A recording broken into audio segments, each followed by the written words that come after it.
Okay, and we're live. So today we've got a great guest. It's Kevin Kauffman from Keller Williams. He's going to be talking a bit about what he does and some of the great things they're working on right now. So Kevin, why don't you tell us a bit about yourself? Yeah, hey, thanks a lot, Ryan, by the way. I really appreciate you guys having me. So I'm Kevin Kauffman with Group 4610 in Tempe, Arizona, Phoenix, Arizona area. It's fun. So long ago now, 2007, when I got my real estate license, our market here was falling apart. And what I learned was I was going to have to do short sales or not be in business. And luckily I took the short sales. I'm the weird guy. I kind of like them. I actually really, really like them a lot. And so over time, developed kind of my business around that. A lot of people know my business partner, Fred, and I, at least in the Keller Williams circles, is kind of like the short sale guys because we've been fortunate enough to speak at some of the Keller Williams events like Family Reunion and do their short sale mastery tour. And, really what kind of got us started is we were willing to do stuff that other agents weren't. We were willing to work in a niche short sales that most agents at that time, 2008, 2009, were just completely unwilling to do. And so that really helped us kind of build up a brand within the real estate community, Right. As well as a database, to be perfectly honest with you, that helps drive our business today now that it's not so driven by the distressed market. So we were talking earlier, and you'd mentioned that most of your business now is starting to shift into more of, you said, working your database and working from agent referrals. Prior to that, how much would you say was coming from the short sales? Oh my gosh, 99% or more. Let me give you an example. In 2008, my first full year in real estate, I got in the middle of 2007, and 2008 is when Fred and I started working together. We closed 60 transactions that year on the list side. Yeah. Out of those 60, 59 of those were short sales. Wow. I think we did 2 quote unquote regular or traditional sales in 2009, 4 in 2010.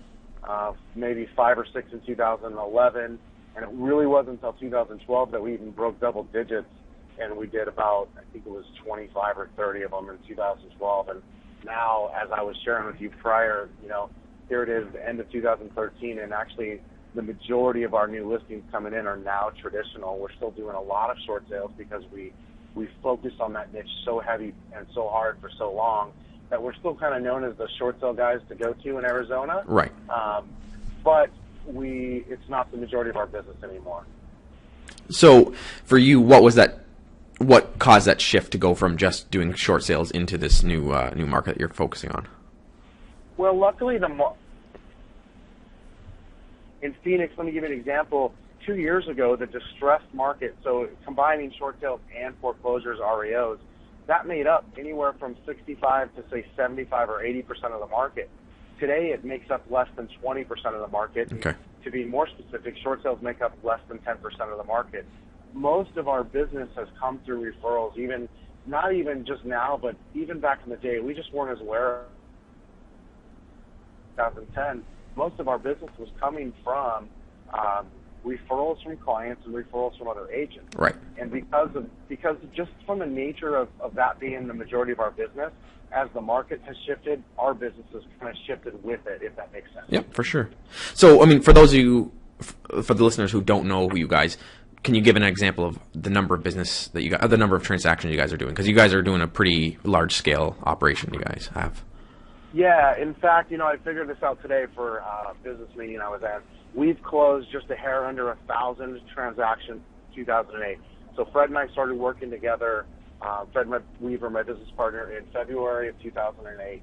And since that time, we've closed just a hair under 1,000 transactions. Wow. The vast majority of those are short sales by far. Like I said, it wasn't until this year until we really started doing a lot of equity or quote-unquote traditional sales. So that's, on average, call it about 155, 160 deals per year on average since 2008. Okay, so that's a good number for most agents to aspire for. So now, in working your database, that's obviously the new niche you guys are working after. How much of that is coming from the short sale that you had bought and sold in the past, and how much is it just your sphere of influence and things like that now? Yeah, it's funny because now we're starting to see more and more of our past short sale sellers who are becoming buyers. So on the buy side of our business, that's really starting to become I could think of probably 3 or 4 in the last 45 days deals that we closed for buyers that were actually former short sale sellers of ours. So that side has picked up. I mean, when you look at it, we've got, call it roughly 650, let's call it 600 past clients that are short sale clients. Right. We've got, that's 600 buyer opportunities just waiting to happen at some point between, now and the next 2 or 3 years. Those are people that are now, because of the guidelines, can be back in the market. And so we're doing our best to just stay in front of those people, let them know that we're here and that we can help them. So that's a good portion of it. And the good thing is too, though, the other part of it is, as you mentioned, the sphere. It's just those, whether they are past clients or not, or their friends and family members, they think of us for real estate needs. And so it may not be them that need the transaction, but they're sending their friends or their family members to us. Right. And so that's also another good chunk of it. Yeah, and if you guys took care of them that well during the process, obviously short sale time is not a easy time for anybody. So, if you took care of them, they're obviously going to be more likely to refer you and pass you on. Yeah, and that was the plan. A lot of people told us, and especially in 2008 when we first started working together, that we were being short-sighted and that going the short sale route wasn't the way to go. And that we should be chasing REOs. Actually, I can't tell you how many times I was told that. But Fred and I had a very real conversation that said, hey, I don't want to work for a bank. I'm not there to serve an institution. What I would like to do is work for people because they'll buy again. Right. They've got friends. They've got family members. If we can help them out, probably what's the toughest time in their life financially, they're going to remember us. And so we kind of took it with that approach, and thank God it's starting to pay off. So now the other side of it, you said, is getting a lot of agent referrals. The first time I met you was, or spoke with you, I was at Family Reunion a couple of years ago. You guys were on a panel and you guys were speaking. Actually, I think it was for Recruit Select you guys were talking about.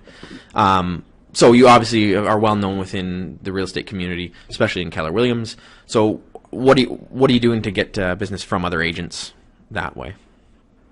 You know what? I think what we found out first is, and we actually taught this in some of our short sale classes. We used to tell agents, hey, listen, go teach classes for free in your market center, in your area, in your city, in your town. Offer to be that source, because what will happen is people will come for the information. They'll appreciate truly honest and open and want to help other people. They'll appreciate that. And the thing is, they're not going to always want to do the short sale. Right. So they'll send the referrals to you. Well, what we learned later is that that's true on a national basis too. So I don't even think it matters the subject that you're speaking on or teaching or sharing about. What we found is whenever we get in front of a group of other agents and we're sharing something, like we're truly coming from like a place of contribution, trying to help their businesses get better, whether that be about short sales or Recruit Select or how to do 100 deals a year, whatever the case is. Most agents are bound to remember that and think of you for the referrals. So it's been really good for out of state and out of country referrals from people, from Canada, from all over the United States. We're lucky in Phoenix. This is a great second home market. There's a lot of people with vacation homes here and rental homes that live in another city and state. So we know that we've got to take advantage of the kind of the connection in the real estate community and go after those referrals. And the way we do that is just quite simply by giving back and trying to share what's working for us, whether that be about short sales or a different subject. Yeah. And for me, I found that so true. This summer I started doing some speaking in the area. I started doing training at some of the different Keller Williams offices. I think I did about 15 or 20 speaking gigs. And just the connections I've made from that, and people now know me as the professional, and they started talking to me, sending me business. It's just been a phenomenal way to get in front of people. And when I teach people how to get business, that's the one thing I say is teach. Go back, give out. There's something that other agents probably don't know, and you can share that, and people are more than happy to do it, which is why I started this podcast, to share with other agents ideas, not just on my own, but from other agents who are doing it. So it's definitely a great way to do it. It is, and if you think about it, Gary Keller is always big about agents going back and teaching other agents. And the reason he's big about it is because that's the best way to master a subject, is to teach it. Yep. So there's that whole other aspect to it that, I didn't even share, but when we used to teach classes around the Phoenix area, and we taught probably as few as 2 times and as many as 5 times a month for free around Phoenix and just on short sales, what we learned is that, number one, the referrals came, but number two, we were actually kind of sharpening our skills. Yep. And we were getting, as we were teaching the quote-unquote way, the right way to do things, if you will. And I got to tell you, the other thing that still to this day, here we are at the end of 2013, there's classes I taught in 2000, presentations I made in 2008 that opened up some doors and some relationships for me that have been key in my career. Right. And you may, exactly. You may not see the effects of it right away, but down the road, what that opens up will be huge for you guys. Yeah, absolutely. So what would you say you do differently than as far as staying in front of your database and as far as agents as well, that most agents don't do? Well, yeah, and let me kind of, if I could, just kind of confess.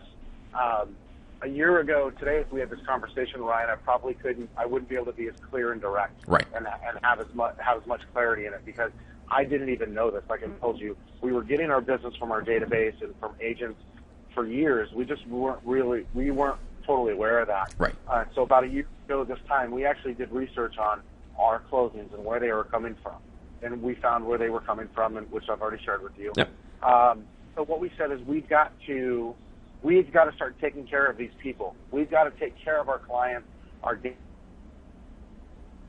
And we do those a little bit differently, but the way we take care of our database of quote-unquote clients and sphere of influence, friends, family members, etc., is, number one, we said we've got to start calling these. This is so basic, by the way, not rocket science. We've got to start calling them 2 to 3 times a year. Right. Like, make a personal, hey, Ryan, it's Kevin, how you doing? Yada, yada, yada. Let me know if I can do anything for you. In addition to that, we started sending 2 personal emails a year, too, meaning same thing, hey, Ryan, I was thinking about you. Hope everything's going well for you. Whatever I know personal about you that I can inject into that conversation, I do. So that was kind of like phase 1 that we started rolling out at the beginning of, or towards the end of last year. And then phase 2 is really just now occurring. So you probably know this because we're friends on Facebook, but we did our first annual pie giveaway. Yeah. So the week of we bought, pies we sent out an invitation, a postcard to every single past client we have, an address for that lives here locally in Arizona. We sent them emails, and I called as many of them as I could, too, and said, hey, listen, we want to buy a pie for your family's Thanksgiving dinner. We built a little landing page for them on our website. They filled it out, said, I want apple or I want pumpkin. We bought them really nice pies, and they came down and picked them up. And it was a really great way for us to kind of reconnect and give back, because what we wanted to do is we wanted to tell our database, we're not just looking to ask you for business. We want to ask you how we can give. We want to give to you also. Yeah. So that was kind of that. Step 2 will be actually on the 1st of January. We've got something called Group 4610 Rewards, which is literally just going to be as simple as us sending out a script to our database of past clients that says, hey, we want to know who you know. Right. And if you share this status on Facebook or this email, we're giving them a ton of different ways to share however they feel comfortable with it. Yeah. Basically, we can through our CRM system. Somebody signs up to receive a free report or whatever offer it is that we're giving them, we can track it to them, and if they get 5 people to sign up to receive our information, we're going to give them a $50 gift card to a local restaurant. Wow. That type of thing. So that first, because we just want to capture. We know at this point the name of the game is data, yep. right? And it's thinking about us with real estate. So that's kind of the next step. And then the step after that is in the spring is we're going to have a movie day. Okay. So it's going to be on a weekend. We're going to rent out one of the big theaters here in town. We're going to pay for the whole theater. We're going to invite all of our clients and their families. They can come down, buy them popcorn and soda and candy and whatever, just as another way to say thank you and kind of get in front of them again without us just calling them for real estate referrals. So we're going to do that. We've got one other idea that I'm blanking on for some reason right now. kind of another family day type of thing. It won't be the movies. It'll be something kind of based around what as a way to give back, like that. And then next year, came up with the idea too late, and it's not new. I just found out there's another group doing it actually in the Seattle area. But we're going to just do a Santa Day at our office next year. So instead of folks having to take their kids to the mall and wait in line for 2 or 3 hours, we're going to have them sign. I'm going to hire a Santa. They're going to Santa and the real Santa, right? Oh, real Santa. This will be the guy from right. the North Okay. Pole. I thought so. Okay. We'll come to the office and we'll just do family days and Santa pictures at our office, and it'll be free for our clients. We'll pick up the cost, and we'll buy them stuff like that, and just do that in a more friendly environment and more personal than like popping into the mall. Right. And so those are we've got to do to really give back. Like Gary, you know, because we connect on Facebook, but like I'm a big believer. I love what Gary Vaynerchuk does. I love his story. I love the way he does things. And one of the things, luckily, he was in town last week talking about his new book, Jab, Jab, Jab, Right Hook. And one of the things he said is, I think people have it so messed up, everybody's going wide. I'm trying to go deep. Yeah. And it's like that's what we're doing with our database. We're trying to go deeper. We want it to get wider, but we know the way it gets wider is by us spending our effort going deeper with those people. Yeah. I think, and a lot of agents miss the boat on the future value and the long-term value of a client. And they look at the per transaction cost of what it costs to get a client, and they're just trying to get more new business. And if they just spent the time and money on the past clients they already have or the center of influence they have and spent that money and attention on them, they're going to get way more down the road, I think.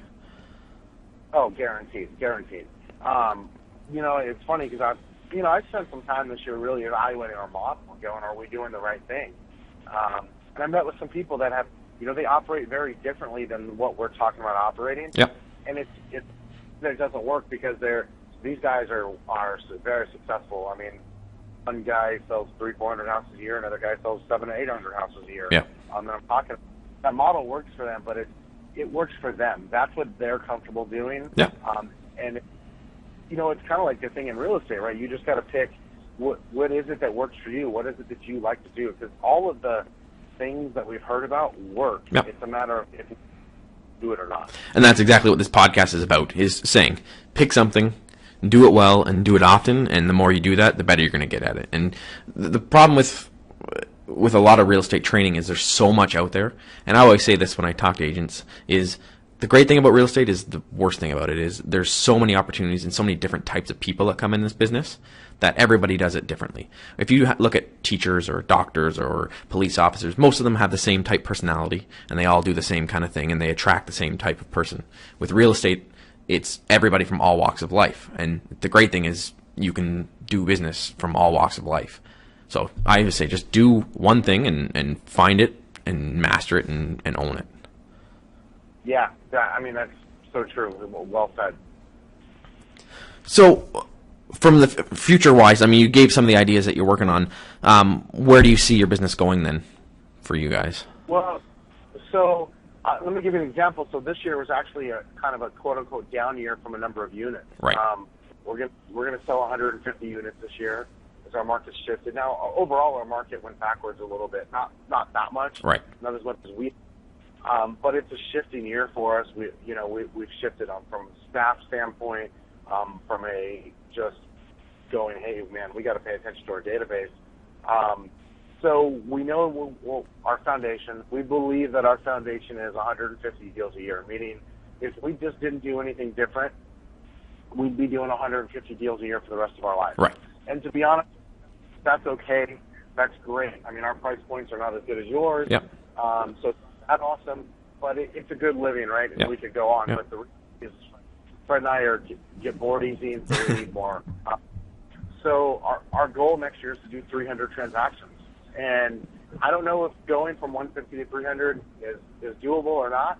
I know I've got a plan in place that I think gets us there, and the way I think that we get there, Ryan, is that we continue to go deeper in our database yep. and do that as best we can, and then we've got to do things that we have not currently done. Right. And so one of those things would be radio. Like, okay. are going with a very specific radio campaign. We're moving forward with that. We're moving forward with a farming campaign. And I think those things, while they have a higher cost, as you mentioned, like it costs more to acquire a new customer. We're totally aware of that. But we also know if we want to get our goals, we have to acquire new customers. Right. So as you continue to acquire new customers in new ways, what we currently do to acquire customers and retain customers. And so it's gonna be a big growth period for us, and we're gonna do some things we've never done before to try to get some results we've never had. I think it sounds like since you've started, you've been growing. So a lot of agents I find get stuck and stagnant. They do one thing, and that's the downfall of doing one thing is they don't change it. They figure out something that works, and they don't look at how to grow it or what's changing. So, I mean, you guys are always looking ahead, which is fantastic.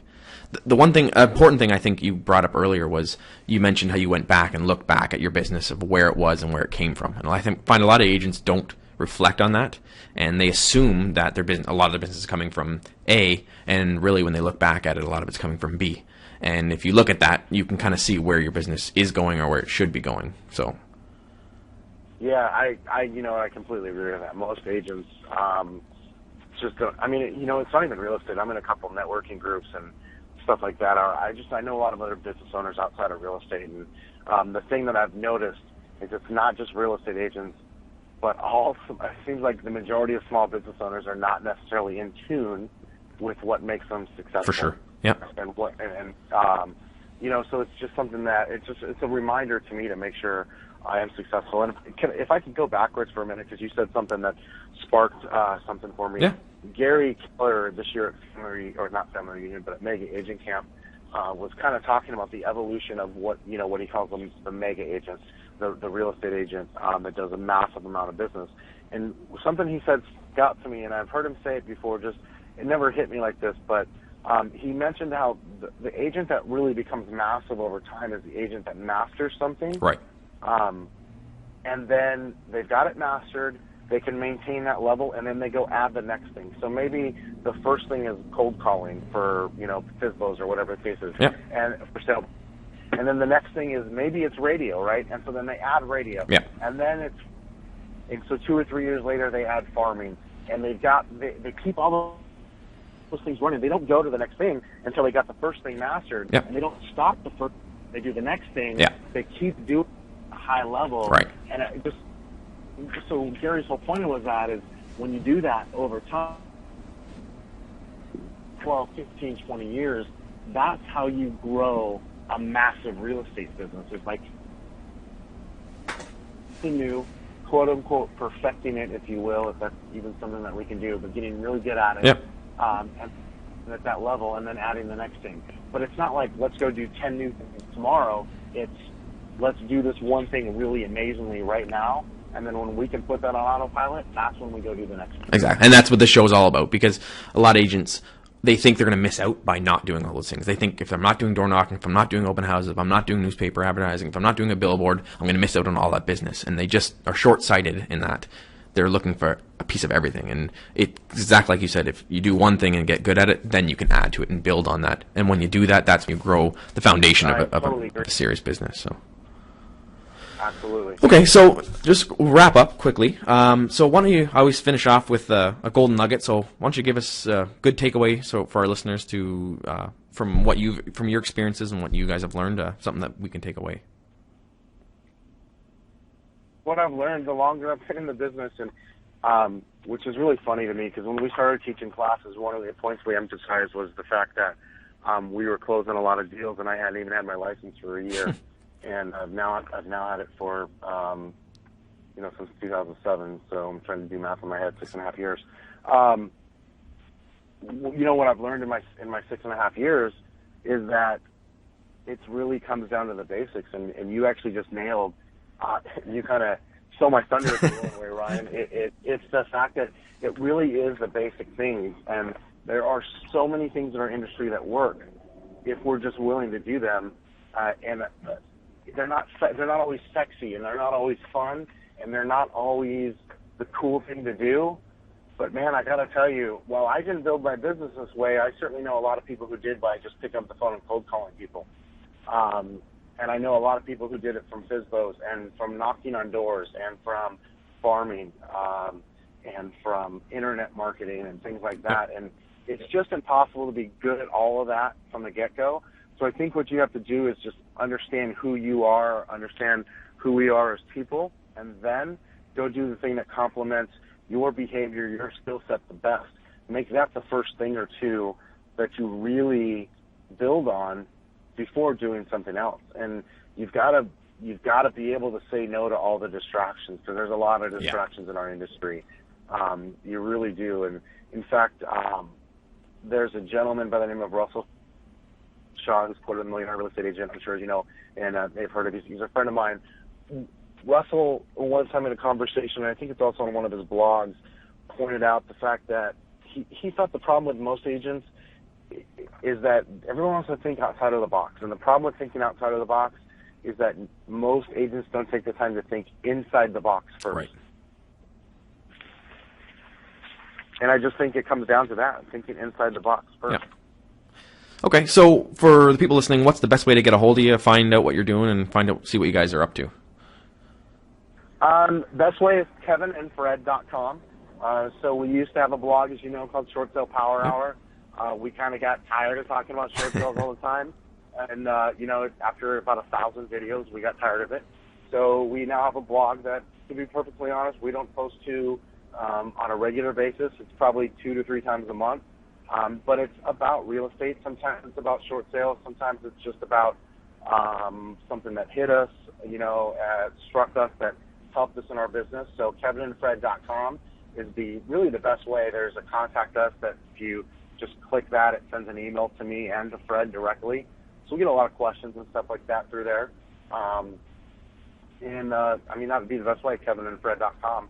And if anybody wanted to connect or had any questions or follow-up, I'd love to be able to answer them and help out. Awesome. So thank you again for being on. We really appreciate it. And, good luck to you this year and when you launch that new program in January. Perfect. Hey, Ryan, thanks a lot, man. I appreciate having me on today. Thank you. All right. Talk to you later.